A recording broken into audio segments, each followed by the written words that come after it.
Hello students, how are you all? I welcome you to commerce classes. तो आज की class में हम पढ़ेंगे temperate grasslands of the world, यानी कि टेम्परेट ग्रासलैंड्स का मतलब क्या होता है, इनकी लोकेशन कहाँ है और इनके कैरेक्टरिस्टिक्स फीचर्स क्या क्या हैं। ठीक है, देखिए जब हम बात करते हैं ग्रासलैंड्स की तो दुनिया में दो तरह के ग्रासलैंड्स है, एक ट्रॉपिकल है और दूसरा टेम्परेट।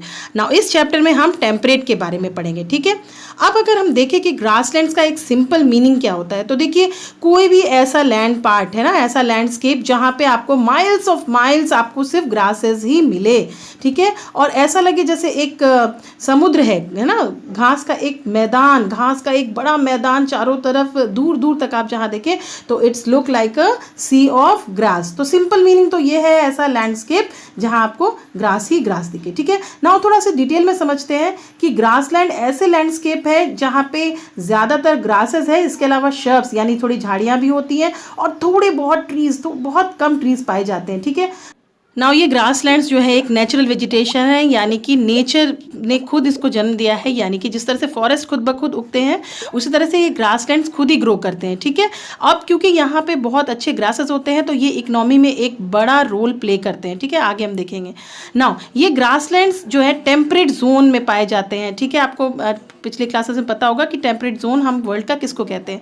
तो क्योंकि ये ग्रासलैंड्स टेम्परेट जोन में पाए जाते हैं इसलिए इसका नाम भी क्या है, टेम्परेट ग्रासलैंड्स। ठीक है, और टेम्परेट जोन का जो क्लाइमेट होता है बहुत मॉडरेट होता है, neither very cold nor very hot, तो इसीलिए ये ग्रासेस को ग्रो करने में मदद करता है। नाउ देख लेते हैं कि टेम्परेट जोन है क्या। ये आप रेड कलर का जो देख रहे हैं, रेड कलर का जो रीजन है, ठीक है, यानी कि in northern hemisphere Tropic of Cancer से लेकर के आर्कटिक सर्कल, और सदर्न हेमिस्फीयर में ट्रॉपिक ऑफ कैप्रिकॉर्न से लेकर अंटार्कटिक सर्कल, ये जो रीजन है यही हमारा क्या है, टेम्परेट जोन है। ठीक है, ये ना ज़्यादा बहुत कोल्ड होता है ना ज़्यादा हॉट होता है, जिस वजह से ग्रासेस को ग्रो करने में ये मदद करता है। ठीक है, ना कौन कौन से ग्रासलैंड्स हैं जो हमें वर्ल्ड में पढ़ने हैं, जो बहुत ही इंपॉर्टेंट है और बहुत बड़े एरिया में फैले हुए हैं। तो हम देख सकते हैं कि नॉर्थ अमेरिका में प्रेरीज, साउथ अमेरिका में पैम्पास, ठीक है, आपका अफ्रीका में वेल्ड्स, और यूरेशिया आप कह लीजिए, यूरेशिया में स्टेपीज, और ऑस्ट्रेलिया में डाउन्स पाए जाते हैं। ठीक है,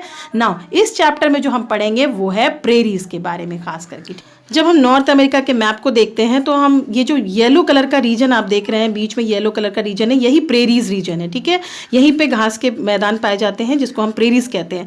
नाउ इट इज़ स्प्रेड, देखिए आप इसको ध्यान से, तो ये यूनाइटेड स्टेट्स ऑफ अमेरिका में ज़्यादा स्प्रेड है, और जबकि थोड़ा बहुत इसका जो पार्ट है वो कनाडा में भी है। तो हम ये कह सकते हैं it is spread both in United States of America as well as in Canada. ठीक है, नाउ इसकी एक और ख़ास बात ये है कि एक तरफ, इन प्रेरीज के एक तरफ यानी वेस्टर्न साइड में आपको मिलेंगे रॉकी माउंटेन्स, जबकि इसकी ईस्टर्न बाउंड्री यानी ईस्टर्न साइड जो है आपको मिलेगा ग्रेट लेक्स। ग्रेट लेक्स जो कि कॉम्बिनेशन है 5 लेक्स का, और इसकी ईस्टर्न बाउंड्री बनती है ग्रेट लेक से। ठीक है, तो ये भी क्वेश्चन आता है कि इसके वेस्टर्न साइड और ईस्टर्न साइड में हम क्या देखते हैं। ठीक है, ना वैसे तो ये प्रेरीज जो है, प्रेरीज रीजन के जो घास के मैदान है, ये बिल्कुल ट्री लेस है प्रैक्टिकली, यहाँ पे ट्रीज तो नहीं मिलते हैं, दूर दूर तक आपको ग्रासेस ही दिखेंगे। लेकिन कहीं कहीं पे जो लो लाइंग एरियाज है, मतलब थोड़े हल्के बहुत, थोड़े बहुत हिली एरियाज है, उनके नीचे की तरफ जब हम ढलान की तरफ आते हैं तो हमें वहाँ पे मिलता है थोड़े बहुत पेड़ देखे जा सकते हैं। ठीक है, या कटीली झाड़ियाँ हम देख सकते हैं। नाउ जैसा कि मैंने बताया कि प्रेरीज दो कंट्रीज़ यानी यूनाइटेड स्टेट्स ऑफ अमेरिका और कनाडा दोनों में फैली हुई है। तो एक को हम यूएसए प्रेरीज के नाम से भी जानते हैं और दूसरे को हम कैनेडियन प्रेरीज भी कह सकते हैं। नाउ इसके बारे में जो इम्पोर्टेंट बात वो है ये है कि जो यूएसए की जो प्रेरीज है यानी यूएसए रीजन में जो घास के मैदान फैले हैं, यहाँ पे एक बहुत ही important river, one of the most important river of USA यहाँ से होकर जाती है। ठीक है, उसका ड्रेनेज एरिया है यहाँ पे। ठीक है, नाउ इस रिवर का नाम है मिसिसिपी रिवर। ठीक है, तो इस पूरे प्रेरीज, यूएसए प्रेरीज रीजन को जो ड्रेन करती है वो है मिसिसिपी और उसकी ट्रिब्यूटरीज भी, यानी कि मिसिसिपी तो एक इंपॉर्टेंट रिवर है, लेकिन उसके साथ जो उसकी सहायक नदियाँ हैं यानी ट्रिब्यूटरीज है, जैसे मिसौरी भी है, ठीक है, वो भी यहाँ से होके गुजरती है। इसके अलावा जो कैनेडियन प्रेरीज है, जो कनाडा में जो प्रेरीज है, वहाँ पे जो इंपॉर्टेंट रिवर उसको ड्रेन करती है यानी जिसका ड्रेनेज सिस्टम है उसका नाम है सस्केचुआन। ठीक है, तो मिसिसिपी, मिसौरी के बारे में तो थोड़ा कम पूछा जाता है, लेकिन सस्केचुआन रिवर के बारे में क्वेश्चंस आते हैं। ओके, नाउ यहाँ का क्लाइमेट कैसा होता है, ठीक है, क्योंकि ये टेम्परेट जोन में है तो समर में जो है जो गर्मियों का मौसम होता है वो ये गर्म सा होता है, ठीक है। जबकि विंटर्स में यहाँ पे जो है टेम्परेचर बहुत डाउन हो जाता है, क्योंकि यहाँ पे थोड़ी बहुत स्नोफॉल भी होती है और ये पूरा जो घास का मैदान है ना, ये जो यूएसए प्रेरीज और जो कैनेडियन प्रेरीज है यहाँ पे एक बर्फ़ की चादर सी ढक जाती है, ठीक है, विंटर्स में, ठीक है। लेकिन विंटर्स में क्या होता है, एक खास तरह की एक लोकल विंड चलती है यहाँ पर, ठीक है।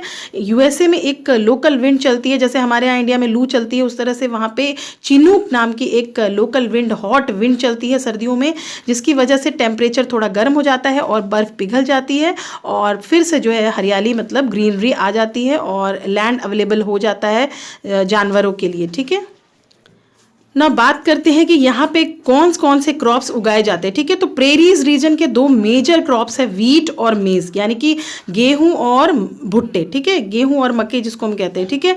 अब गेहूं यानी वीट का प्रोडक्शन यहाँ इतना ज़्यादा होता है प्रेरीज रीजन में कि यहाँ पे सरप्लस प्रोडक्शन होता है, यानी बच जाता है और दूसरी कंट्रीज़ को ये जो है एक्सपोर्ट होता है, ठीक है। जिसकी वजह से इस प्रेरीज रीजन को जो है wheat basket of the world या फिर ग्रेनरीज ऑफ द वर्ल्ड भी कहते हैं। तो ये भी क्वेश्चन आता है कि किसे हम ग्रेनरीज ऑफ द वर्ल्ड या wheat basket of the world कहते हैं, ठीक है। नाउ ये जो वीट होते हैं, जो गेहूं होते हैं, इनको स्टोर करने के लिए यहाँ पे एक स्पेशल बैग बनाए जाते हैं जिनको हम साइलोज कहते हैं, ठीक है।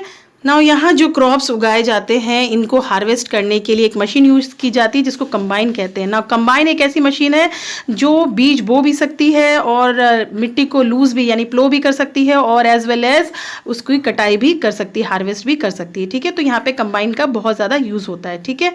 नाउ पूरे प्रेरीज रीजन में जो है वो बारिश 50 सेंटीमीटर के लगभग होती है, लेकिन कहीं कहीं पे ये जहाँ पे रेनफॉल कम होती है तो उस एरियाज़ में जो है क्रॉप प्रोडक्शन नहीं किया जाता है, यानी फसलें नहीं उगाई जाती हैं और इसके बदले वहाँ पे जानवरों को पाला जाता है, यानी कि कैटल रियरिंग की जाती है।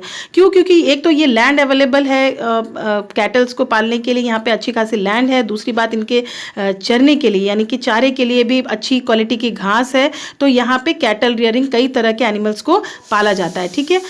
नाउ जहाँ पे इन कैटल्स को पाला जाता है या इन जानवरों को पाला जाता है और रखा जाता है, इन फार्म्स को यहाँ पे रैंचेस कहा जाता है, ठीक है। तो ये भी क्वेश्चन आता है कि रैंचेस क्या होते हैं, ठीक है।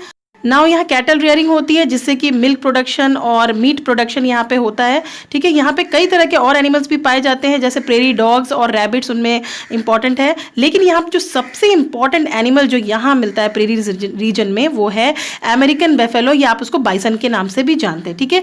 लेकिन अब धीरे धीरे क्या हो रहा है, नंबर ऑफ बाइसन, ये जो नंबर ऑफ बाइसन है ये कम होते जा रहे हैं क्योंकि इनकी हंटिंग हो रही है, ठीक है, इलीगल हंटिंग हो रही है और सरकार ने इसे रोकने के लिए यानी इस स्पीशीज़ को बचाने के लिए हंटिंग को यहाँ बैन कर दिया है, ठीक है। नाउ यहाँ पे बहुत ही ज़्यादा कैटल फार्मिंग होती है, जानवर को पाला जाता है। तो यहाँ पे मीट प्रोसेसिंग इंडस्ट्रीज़ और डेयरी फार्म ये दोनों के बड़े बड़े इंडस्ट्रीज़ यहाँ पे लगाए गए हैं, ठीक है। यानी कि मीट प्रोडक्शन भी होता है यहाँ पे और मिल्क प्रोडक्शन भी होता है, ठीक है।